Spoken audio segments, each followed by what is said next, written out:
जय हिंद फ्रेंड्स।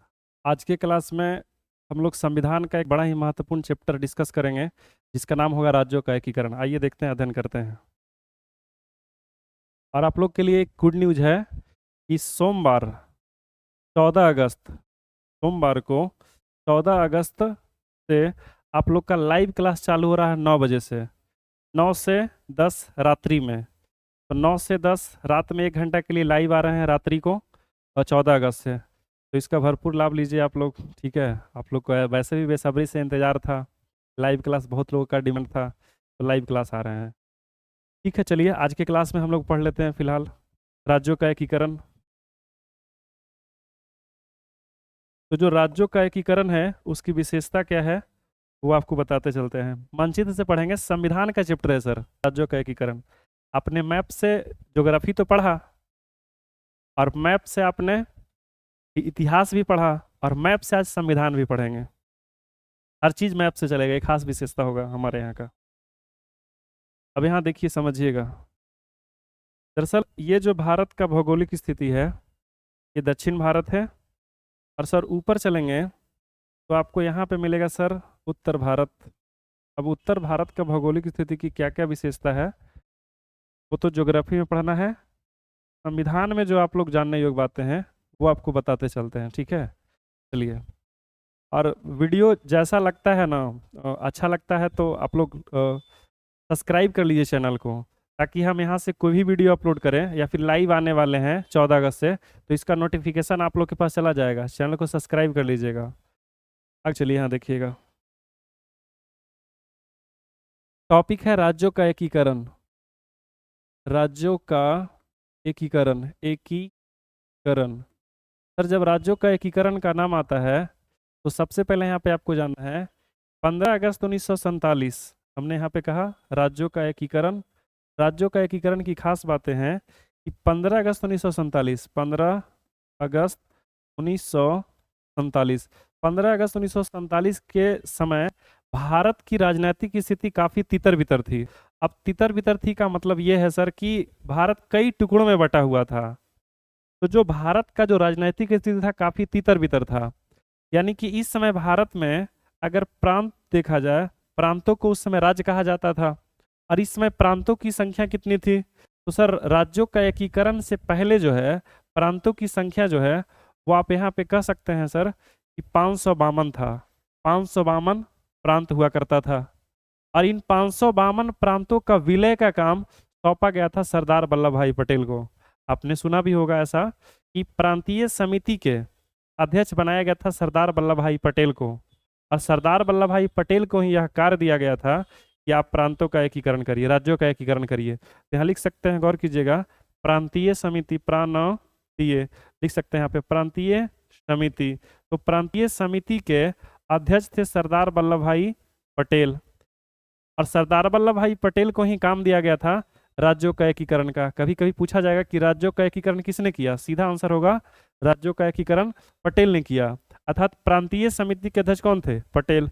पसे प्रांतीय समिति, पसे पटेल। अगली विशेषता है कि जो राज्यों का एकीकरण है, एकीकरण, एकीकरण में 3 लोगों का योगदान था। ऐसा नहीं है कि एकीकरण सरदार वल्लभ भाई पटेल ने अकेले किया, हाँ इनका योगदान सबसे ज्यादा रहा।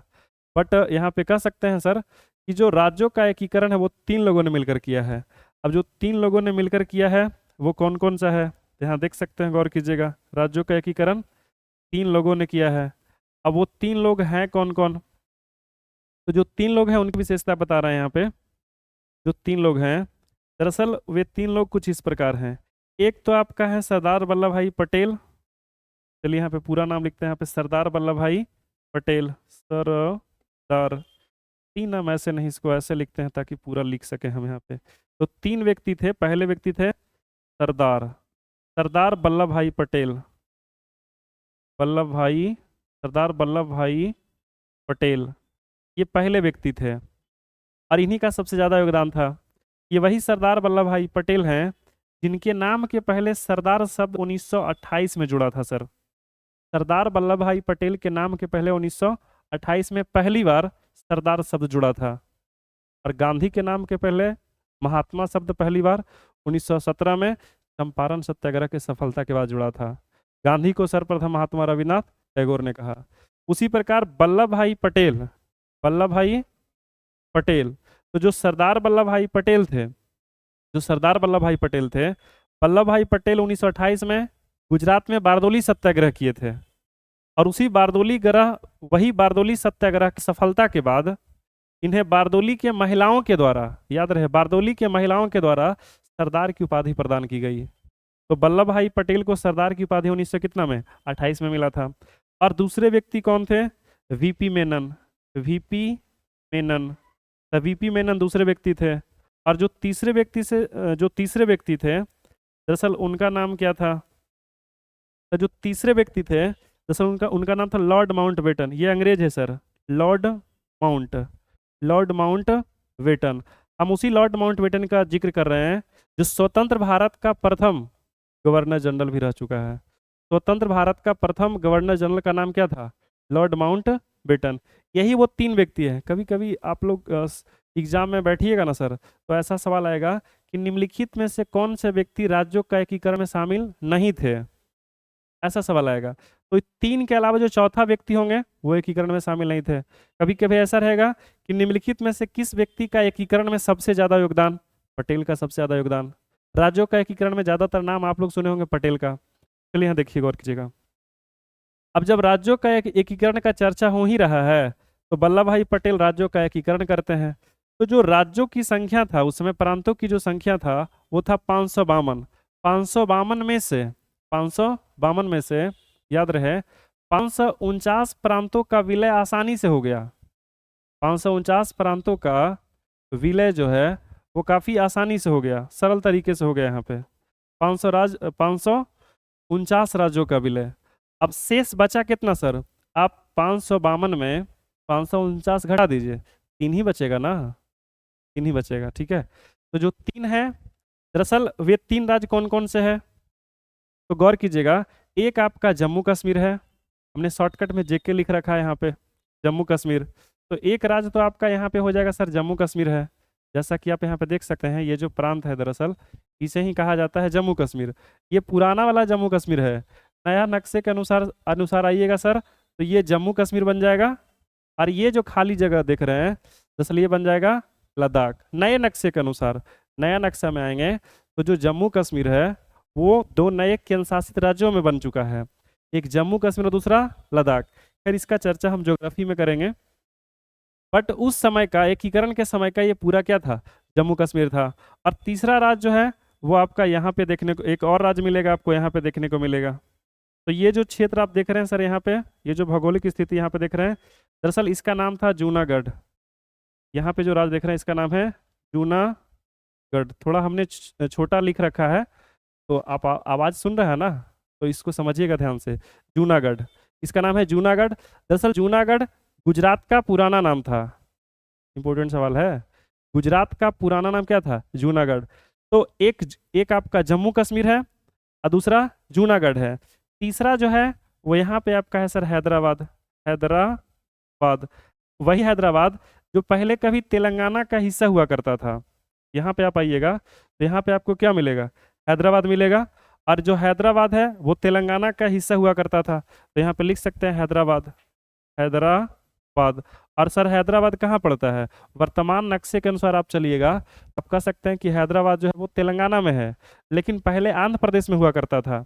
जब से आंध्र प्रदेश और तेलंगाना का विभाजन हुआ है, मालूम होगा आप लोग को, 2 जून 2014 को आंध्र प्रदेश से तेलंगाना अलग हुआ नए राज्य के रूप में, और हैदराबाद तेलंगाना में चला गया। तो ये हैदराबाद है, जम्मू कश्मीर है, जूनागढ़ है।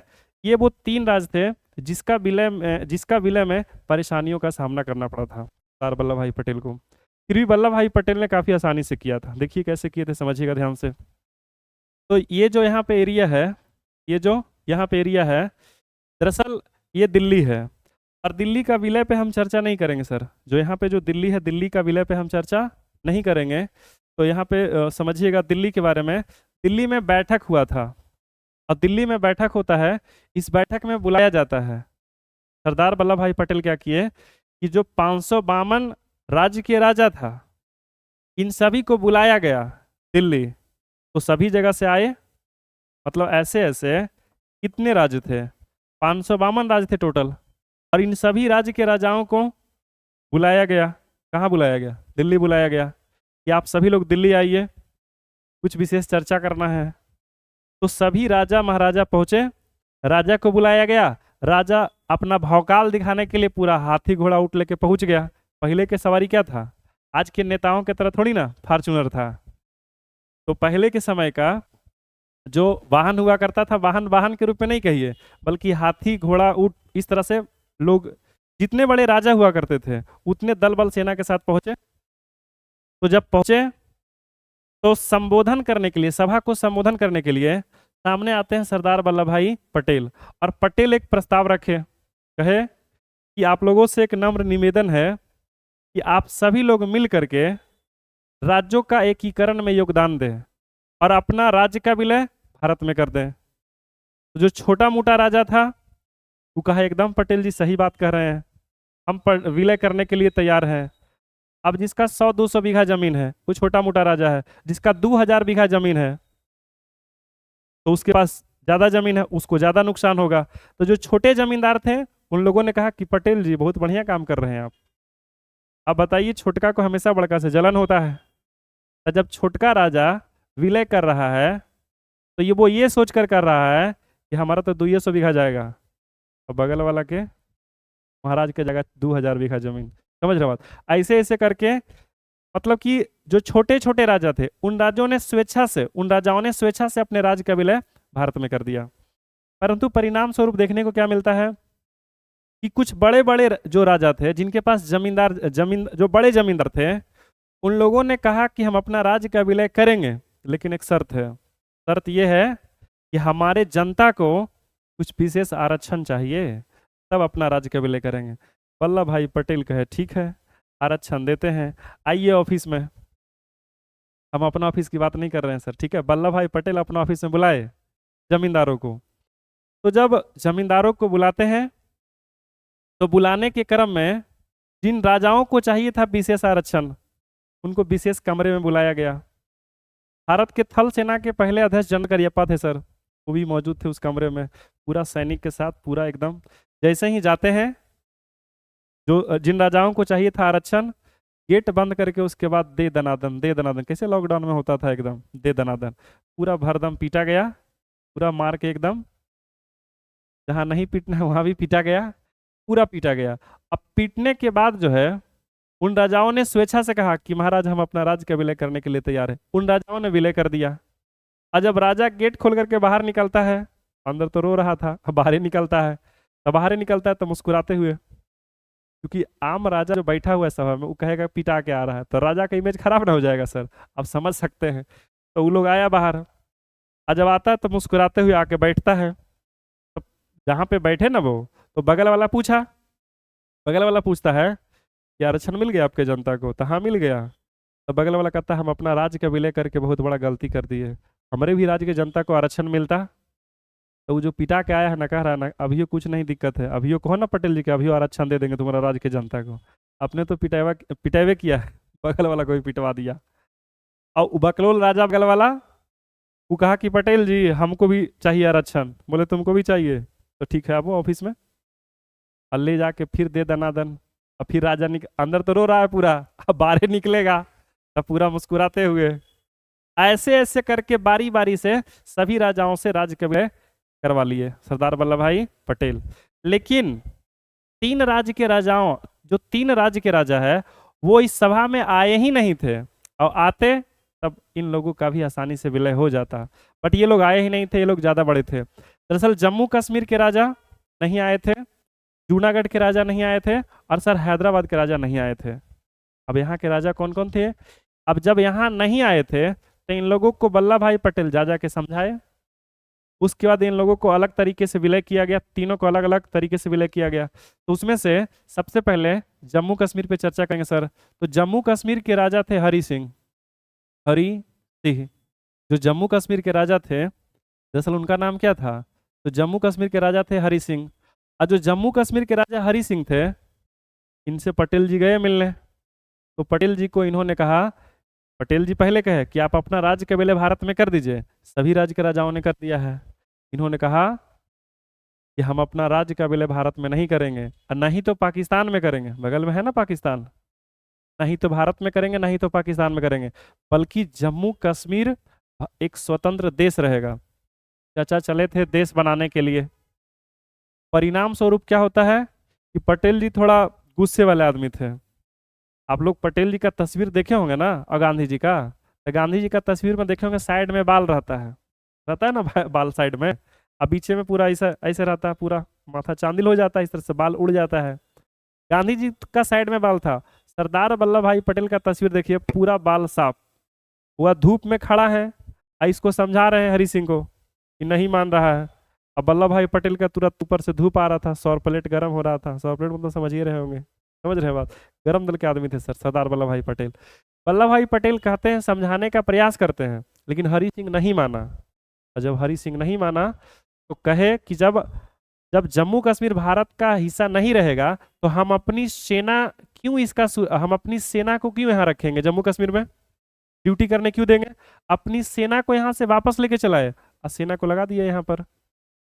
परिणाम क्या निकला, इस जब वल्लभ भाई पटेल सेनाओं को लाए थे तो ये लेके चलाए अंदर, और जो पड़ोसी देश है बगल में चीन है, कोरोना भी कह सकते हैं इसको, समझ रहे हैं बात, ये वाला, तो ये आपका चीन है, कोरोना है, अब बगल में जान ही रहे हैं, क्या बोले इसके बारे में, समझ रहे हैं बात। ये आपका पाकिस्तान है, पड़ोसी है अपना, पड़ोसी है अपना, भारत से ही अलग हुआ, भारत का ही औलाद है, लेकिन सुनता कहाँ है भारत का, सुनता है पड़ोसी का, इस तरफ पड़ोसी का औलाद है ये। यहाँ देखिए गौर कीजिएगा। तो ये जो आप देख रहे हैं यहाँ पे, दरअसल जब सेना आ गया भारत में तो जम्मू कश्मीर पर पाकिस्तानी सैनिकों ने हमला कर दिया। पाकिस्तानी सैनिकों ने इधर से क्या किया, हमला कर दिया इधर से, और चीनी सैनिकों ने भी हमला कर दिया इधर से। अब दोनों तरफ से हमला होता, हरि सिंह बौखला गया, खलबली एकदम टेंशन में आ गया, तो बहुत बड़ा खेला हो गया हमारे साथ। वो तुरंत हरि सिंह सूचना भेजवाते हैं दिल्ली, और पटेल जी से आग्रह करते हैं कि देखिए हम अपना राज्य का विलय भारत में करने के लिए तैयार हैं, आप जल्दी से सेना भेज करके बचा लीजिए। तो सर वल्लभ भाई पटेल बहुत चालाक थे, वो सेना को लाए थे, टोटल सेना को नहीं लाए थे, बहुत सारे ऐसा सैनिक था जिसको सिविल ड्रेस में, बीएसएफ के जवानों को इधर ही ड्यूटी में लगा दिया गया था। और लगाया गया था किस तरीके से, तो कोई भेड़ चला रहे हैं, कोई बकरी चला रहे हैं, कोई घास गढ़ रहे हैं, कोई मतलब किसान बने हुए हैं, मतलब वेशभूषा चेंज करके वो यहाँ पे रुके हुए हैं, यहाँ भी रुके हुए हैं। और कुछ सैनिक यहाँ पे आ गए हैं बस दिखावे के लिए कि हरि सिंह को दिखाना है कि भारत का सैनिक यहाँ पे नहीं है कश्मीर में, लेकिन सैनिक तो था इधर से, क्योंकि मालूम था कि सेना जब हटेगा तो दोनों तरफ से आएगा, चीन भी आक्रमण करेगा, पाकिस्तान भी आक्रमण करेगा। तो जो भारतीय सेना थे बड़े होशियार थे, इन लोगों को अंदर आने दिए। और जब हरि सिंह कहा कि अपना राज्य का विलय करने के लिए तैयार हैं हम, तो पहले इससे वल्लभ भाई पटेल लिखवा लिए। और सर राजा हरि सिंह ने 24 अक्टूबर, कितना अक्टूबर, 24 अक्टूबर, यहाँ लिख सकते हैं सर, 24 अक्टूबर 1947, 24 अक्टूबर 1947 को हरि सिंह ने विलय पत्र पर हस्ताक्षर के द्वारा, लिख सकते हैं सर कि जो जम्मू कश्मीर का राजा हरि सिंह था, इन्होंने विलय पत्र पर हस्ताक्षर विलय पत्र पर हस्ताक्षर के द्वारा जम्मू कश्मीर का विलय भारत में कर दिया। जम्मू कश्मीर का विलय कहाँ कर दिया गया, भारत में। और सर जम्मू कश्मीर का विलय भारत में हो गया विलय पत्र पर हस्ताक्षर के द्वारा, कब की बात है, 24 अक्टूबर 1947 को इसका विलय हो जाता है। विलय हो जाने के बाद वल्लभ भाई पटेल सेना को आदेश दिए, जो सैनिक सिविल ड्रेस में है, इधर से सिविल ड्रेस में है, तो ये लोग एक्टिव हो जाते हैं। एक्टिव कैसे, तो थोड़ा कल्पना कीजिए कि यहाँ पर सैनिक अंदर जा रहा है। अब भारत का सैनिक जो है यहाँ पे रुका हुआ है। आई सैनिक तो जा रहा है, आगे बढ़ा, और जैसे ही आगे बढ़ता है तो जब सैनिक आगे वाला है, ये जो था ये आगे पार कर गया, तो ये लोग तो ऐसे ही भेड़ बकरी चला रहे थे भारतीय सेना। अब जैसे ही आगे बढ़ा और जम्मू कश्मीर का भारत में विलय हो गया, ये तुरंते दिमाग लगा दिया सैनिक, तुरंते पीछे से डिगडिगा दिया, भूंज दिया, समझ रहे हैं बात। इस प्रकार इस क्षेत्र पर पुनः अधिकार कर लिया गया जो अपना क्षेत्र पहले से था। अब जैसा यहाँ पे हुआ वैसा ही यहाँ पे हुआ। फाइनली यहाँ पे कह सकते हैं कि जम्मू कश्मीर का विलय विलय पत्र पर हस्ताक्षर के माध्यम से भारत में कर लिया गया। इसका विलय भारत में हो गया सर। और क्या देखने को मिलता है, तो और आपको यहाँ पे देखने को मिलेगा कि जम्मू कश्मीर के बाद जो विलय हुआ है वो आपका हुआ है जूनागढ़ का विलय हुआ है। जम्मू का कश्मीर के बाद किसका विलय हुआ है? जूनागढ़ का विलय हुआ है। अब जूनागढ़ का विलय कैसे हुआ था? तो सर जूनागढ़ के राजा था, जूनागढ़ का राजा था जिसका नाम था शाहनवाज, शाहनवाज भुट्टो था नाम, यहाँ लिख सकते हैं, गौर कीजिएगा, शाहनवाज, शाहनवाज भुट्टो। जूनागढ़ का राजा कौन था? शाहनवाज भुट्टो था। और जूनागढ़ के राजा शाहनवाज भुट्टो से वल्लभ भाई पटेल मिले और कहे कि अपना राज्य का विलय भारत में कर दीजिए। पटेल जी ने कहा, लेकिन ये कहाँ मानने को तैयार, ये तो और था शैतान, ये कहता है कि हम अपना राज्य के विलय पाकिस्तान में करेंगे। वाह रे वाह, पाकिस्तान में जाएगा। समझ रहे हैं बात? थोड़ा कल्पना कीजिए कि जूनागढ़ गुजरात है और गुजरात पाकिस्तान में चला जाता है, तब मोदी जी गुजरात से हैं, पता चला मोदी जी कहाँ चल जाते? पाकिस्तान चल जाते? नहीं चल जाते। अब मोदी जी पाकिस्तान जाते तो क्या लगता है, वहाँ प्रधानमंत्री बनते और चाय बेचते वहाँ, बम बनाते, बम। समझ ही रहे हैं बात? तो ये बात हो गया। आज जो गुजरात में सोमनाथ मंदिर है वो मंदिर थोड़े रहता, पाकिस्तान जाने के बाद क्या लगता है मंदिर रहता, वो लोग रहने देता, मस्जिद बना देता सर। गांधी जी का गांव पोरबंदर, पोरबंदर कहाँ चला जाता? पाकिस्तान में। और द्वारिका यहीं पे पड़ता है, समुद्र तट पे द्वारिका, भगवान श्री कृष्ण का द्वारिका नगरी। तो द्वारिका जो मंदिर है वो मंदिर थोड़ी रहता, ये लोग मस्जिद बना देता। तो कहीं ना कहीं जूनागढ़ के राजा शाहनवाज ने अपना राज्य का विलय पाकिस्तान में करने का निर्णय लिया, पाकिस्तान में करने का निर्णय लिया। परंतु इस बात से यहाँ के सभी जनता सहमत नहीं थे। और सर जब सभी जनता सहमत नहीं थे तो पटेल को मौका मिल गया। अब पटेल कहे, जाकर के मिले शाहनवाज से, कहे देखिए आप यहाँ पर जनमत संग्रह करवा लीजिए और जनमत संग्रह के द्वारा वोटिंग करवा लीजिए कि जिसका बहुमत जिस तरफ आएगा, जैसे यहाँ के जनता से जनमत संग्रह करवा लीजिए और यहाँ के जनता, ज्यादातर जनता अगर चाहते हैं पाकिस्तान में विलय कर दें तो पाकिस्तान में कर दीजिए, और नहीं तो अगर ज्यादा जनता का बहुत भारत में आता है तो भारत में। ये कहा कि सबका तो बहुमत पाकिस्तान में जाएगा। तो वल्लभ भाई पटेल कहते तो जनमत संग्रह करवा लीजिए, दिक्कत क्या है? असर वल्लभ भाई पटेल वल्लभ भाई जो पटेल हैं उनके और भी आदमियों ने मिलकर जूनागढ़ के जनता को सिखा दिया कि नारा लगाना है, धन्यवाद जिंदाबाद। कैसे चुनाव में होता है, नेता लोग फलना बाबू जिंदाबाद। समझ रहे हैं बात? अब 12 को मुखिया खड़ा होता है, बताइए पंचायत से, तब 12 जीतिए जाएगा? कोई एक ही को ना जीतेगा जी। और कोई एक जीतेगा तो हम वोट किसी एक ही को ना देंगे। अब 12 आएगा मुखिया मिलने के लिए दरवाजा पे, अब किसको आदमी कह दीजिएगा आप, किसको कहिएगा आप कि आपको वोट नहीं देंगे? अब आप ही को देंगे, आप ही को देंगे। वोट किसको देना है, एक आदमी एक ही को ना वोट देगा। तो ये बात होता है। तो जो शाहनवाज है, जूनागढ़ के राजा शाहनवाज, जो शाहनवाज है, दरअसल शाहनवाज ने अपना राज्य के विलय पाकिस्तान में करने का निर्णय लिया। फाइनली पटेल के आग्रह पर, पटेल के कहने पर यहाँ पे जनमत संग्रह होता है। और जब जनमत संग्रह होता है, लिख सकते हैं यहाँ पे, गौर कीजिएगा, यहाँ पे क्या करवाया गया? जनमत संग्रह, जनमत संग्रह करवाया गया। और जनमत संग्रह के द्वारा जब वोटिंग हुआ सर, तो ज्यादा वोट यहाँ के जनता का भारत में रहने के लिए सहमत थे, ज्यादातर लोग यहाँ से भारत में रहने के लिए सहमत थे।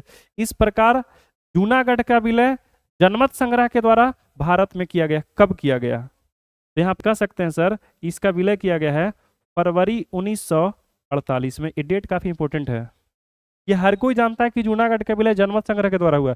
कब किया गया? ये बिहार एसआई का सवाल है। तो जूनागढ़ का विलय भारत में फरवरी 1948 में किया गया। जूनागढ़ के, जब जूनागढ़ का विलय हो रहा था तो वहां का राजा कौन था? शाहनवाज था। और जूनागढ़ का विलय किस प्रकार? जनमत संग्रह के द्वारा भारत में कर लिया गया सर। तो जूनागढ़ का इस प्रकार भारत में विलय हो गया वल्लभ भाई पटेल के द्वारा। देख रहे हैं वल्लभ भाई पटेल को?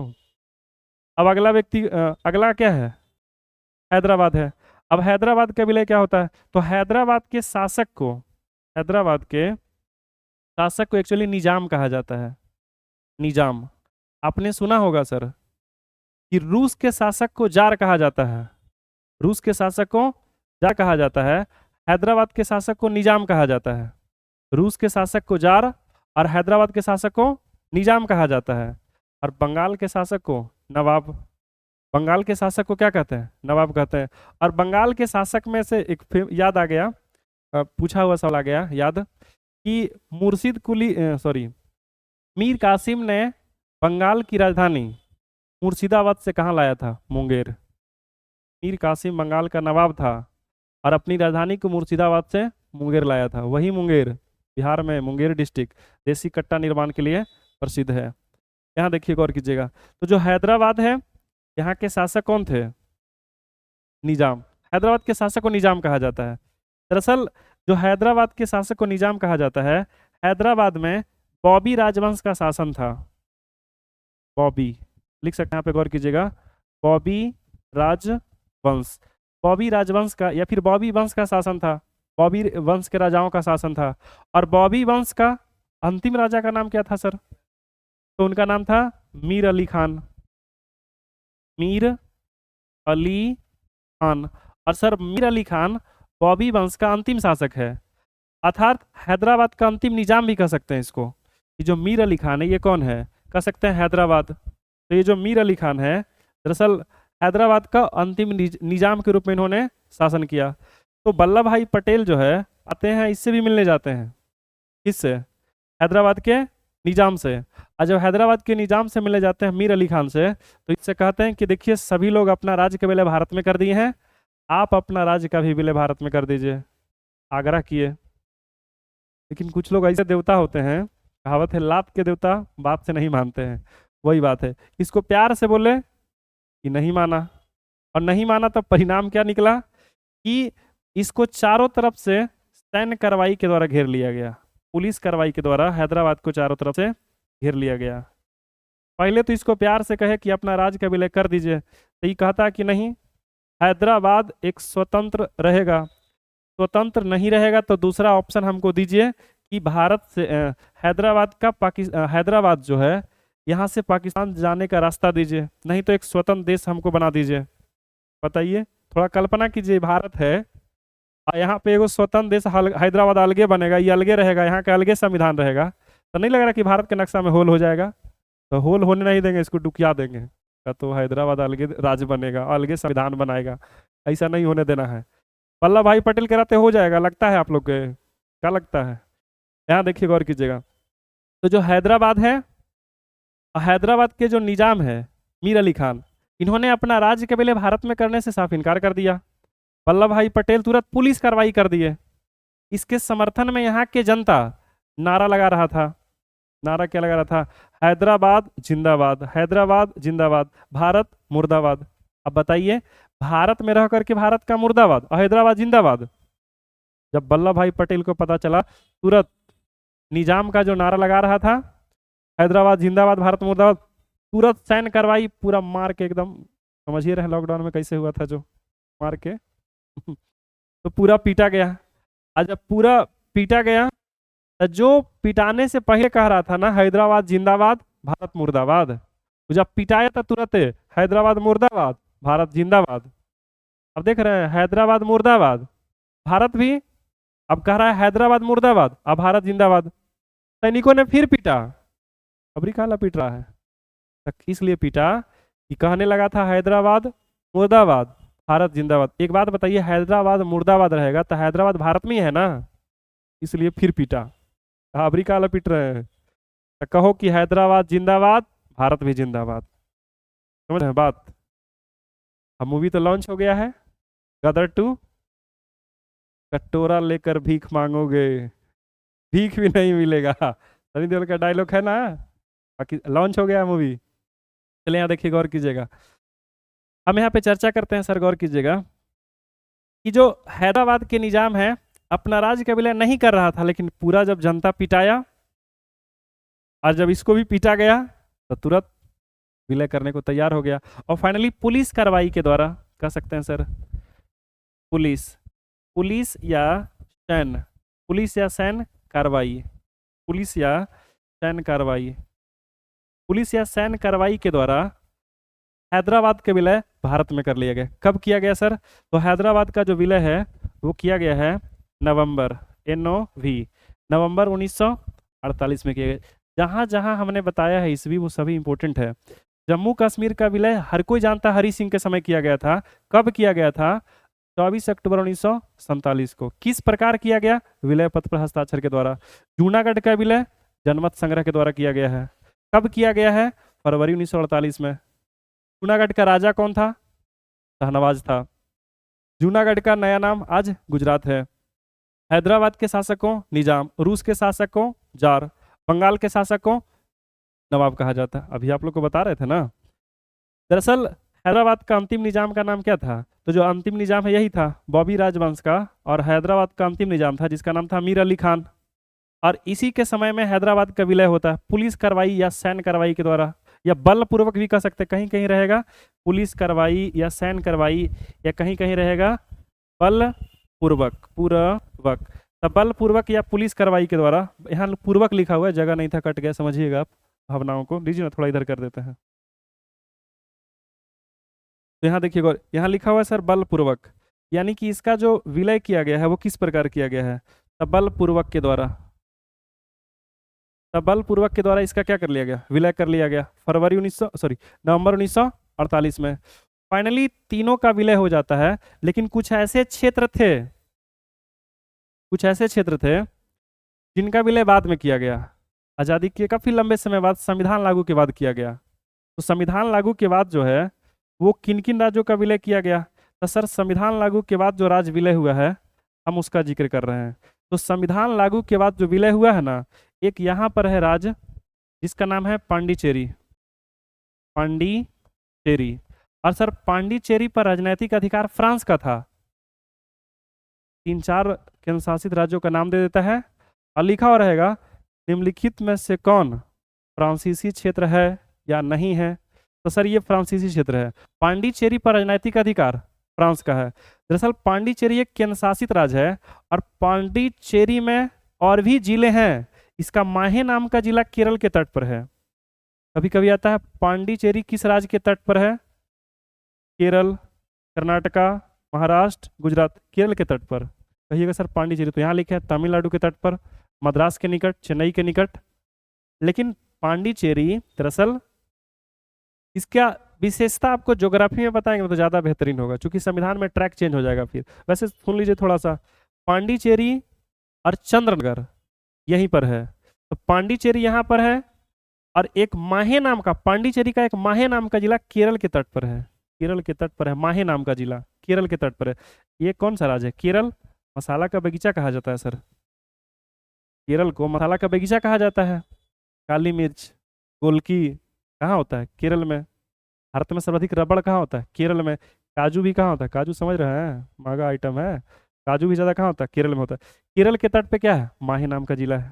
तो यहाँ देखिए पांडिचेरी याद रखिएगा ना, इतना लंबा चौड़ा नहीं, शॉर्टकट में याद रखेंगे। पांडिचेरी पर राजनैतिक अधिकार फ्रांस का। पांडिचेरी पर राजनैतिक अधिकार फ्रांस का। और फ्रांस सरकार ने स्वेच्छा से, अपने इच्छा से पांडिचेरी को भारत सरकार को सौंप दिया। कब सौंपा? यहाँ कह सकते नवंबर, NOV, नवंबर 1954 में। नवंबर 1954 में फ्रांस की सरकार ने पांडिचेरी को भारत में सौंप दिया। इस प्रकार पांडिचेरी भारत का अंग बन गया। सर पांडिचेरी भारत का अंग कब बना? 1954 में, नवंबर 1954 में कह सकते हैं। ठीक उसी प्रकार एक और है। अब जो एक और है वो आपको यहाँ पे मिलेगा। यहाँ महाराष्ट्र है, यहाँ पे कर्नाटका है। महाराष्ट्र और कर्नाटका के बीच में एक छोटा सा राज्य है यहाँ पे। दरअसल इसका नाम क्या है सर? गोवा है। यहाँ पे गोवा है। गोवा के बारे में हम नीचे लिख देते हैं सर। यहाँ पे गोवा है, गोवा के बारे में एरो मार के यहाँ नीचे लिख रहे हैं। यहाँ पे गोवा, गोवा यहाँ पे है। गोवा यहाँ के बारे में हमने यहाँ पे लिख रखा, चूंकि वहाँ पे जगह का अभाव है। जो गोवा है इसकी विशेषता है कि गोवा, यहाँ पे दमन है और यहाँ पे दीव है। दमन और दीव। तो दमन और दीव केंद्रशासित राज्य है ना सर, केंद्रशासित राज्य है। तो दमन द्वीप और गोवा पर राजनीतिक अधिकार पुर्तगालियों का था। सवाल पूछा जाता है। हमने यहाँ पे कहा कि ये है दमन और ये है दीव, ये है गोवा। तो जो गोवा है, दमन और दीप है, इन क्षेत्रों पर राजनीतिक अधिकार किसका है? तो आप कह सकते हैं पुर्तगाली क्षेत्र है। जबकि पांडिचेरी फ्रांसीसी क्षेत्र है और गोवा, दमन द्वीप कैसा क्षेत्र है? पुर्तगाली क्षेत्र है, क्योंकि गोवा पर पुर्तगालियों का अधिकार था। और सर गौर कीजिएगा, पुर्तगालियों ने गोवा को जीता कब था? 1510 में ही। यूरोपीय कंपनी का आगमन पढ़िएगा आधुनिक भारत के इतिहास में, तो वहां पे आपको जानने को मिलेगा। यहाँ लिख सकते हैं 1510 से लेकर के 1510 से लेकर के 1961 ईस्वी तक, 1510 से लेकर के 1961 ईस्वी तक इस गोवा पर पुर्तगालियों का शासन रहा। क्या शासन? पुर्तगाल। वही वास्को डी गामा क्या था? पुर्तगाली था। तो जो जो आप यहाँ पे देख सकते हैं गोवा, तो सर गोवा पर पुर्तगालियों का शासन रहा, पुर्तगाल का शासन रहा। कब से कब तक रहा? 1510 से 1961 तक। और वर्ष 1961 में गोवा भारत का अंग बना। और उसमें प्रधानमंत्री, तो गौर कीजिएगा, उसमें भारत के प्रधानमंत्री कौन थे? जवाहरलाल नेहरू थे ना। 61 के समय तो वही रहेंगे, जवाहरलाल नेहरू रहेंगे। तो जवाहरलाल नेहरू यही एगो बढ़िया काम किए हैं। ठीक है, ऐसा नहीं किया, और भी बढ़िया काम किए हैं। तो जो 1510 से 1961 1510 से 1961 तक का जो समय चल रहा था, दरअसल इसी समय, इतना लंबे समय तक गोवा पर पुर्तगालियों का शासन रहा। और 1961 में भारतीय सैन्य कार्रवाई किया गया। यहाँ पे भारतीय सेनाओं के द्वारा सैन्य कार्रवाई किया गया। जैसे कह सकते हैं कि हैदराबाद का विलय किस प्रकार किया गया था? तो ऑपरेशन पोलो के द्वारा किया गया था। हैदराबाद का विलय के समय कौन सा ऑपरेशन था? यहाँ लिख सकते हैं ऑपरेशन ऑपरेशन पोलो। ऑपरेशन पोलो के द्वारा हैदराबाद का विलय भारत में कर लिया गया था। सैन्य कार्रवाई किया गया गोवा पर। पहले तो गोवा पर पुर्तगालियों का अधिकार है, तो पुर्तगाल सरकार को कहा गया, सर पुर्तगाल सरकार को कहा गया, क्या कहा गया? पुर्तगाल सरकार को कहा गया कि देखिए, यार ये क्या हो गया,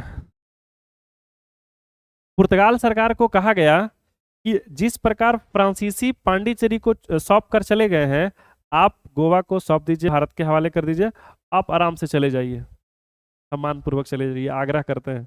कहाँ पुर्तगाली मानने वाला है? नहीं मानने वाला था सर। फाइनली क्या होता है? सैन्य कार्रवाई। और सैन्य कार्रवाई के द्वारा पुर्तगाली को खदेड़ कर भगाया गया। और फाइनली गोवा 1961 में भारत का अंग बना। अब सवाल आता है, ठीक है, गौर कीजिएगा, समझिएगा। अब सवाल दो तरह का आएगा कि गोवा, यहाँ लिखते हैं गोवा सर, यहाँ पे लिखते हैं गोवा, गोवा से डबल सवाल आएगा कि गोवा जो है वो भारत का अंग कब बना? अंग बना था गोवा 1961 में। 1900 कितना में? लिख सकते हैं 1961 में गोवा भारत का अंग बना, 1961 में। जबकि हमने ये कहा कि गोवा भारत का अंग बना, सर भारत का राज्य नहीं बना, अभी राज्य का दर्जा नहीं मिला इसको। गोवा भारत का अंग कब बना? गोवा को भारत में शामिल किया गया, भारत में 1961 में। पुर्तगाली को भगा दिया गया, समझ रहे हैं बात? पुर्तगाली को भगा दिया गया है। अब यहाँ देखिएगा, फिर आप यहाँ देखिएगा कि सर गोवा भारत का अंग बनता है 1961 में, और गोवा भारत का 25वां राज्य, गोवा भारत का कैमा राज्य बना? 25वां राज्य बना। तो यहाँ लिख सकते हैं 1987 में, 1987 में गोवा को भारत का 25वां राज्य बनाया गया, 25वां राज्य बनाया गया। इस सवाल हमेशा आता है सर एग्जाम में कि गोवा को भारत का 25वां राज्य बनाया गया था। जैसे आपने सुना होगा सिक्किम भारत का 22वां राज्य है, सिक्किम भारत का 22वां राज्य है, 1975 में बना था। और गोवा भारत का 25वां राज्य है जो कि 1987 में बना था। तो इस प्रकार राज्यों का एकीकरण हो गया, ठीक है। इसका स्क्रीनशॉट ले लीजिए पहले आप लोग, स्क्रीनशॉट ले लीजिए जल्दी से।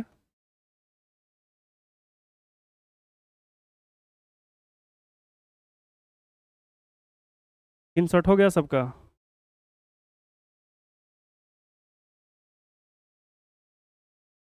चलिए ठीक है, एक लाइन सुनिएगा। जिस दिन आपकी फोन वाली लत, समझ रहे हैं ना बात, गहराई समझिएगा सर। जिस दिन आपकी फोन वाली लत किताबों की लत, जिस दिन आपकी फोन वाली लत किताबों की लत में बदल जाएगी ना, उस दिन कामयाबी खुद चल कर आएगी। जय हिंद फ्रेंड्स, आज की सेवा यहीं तक।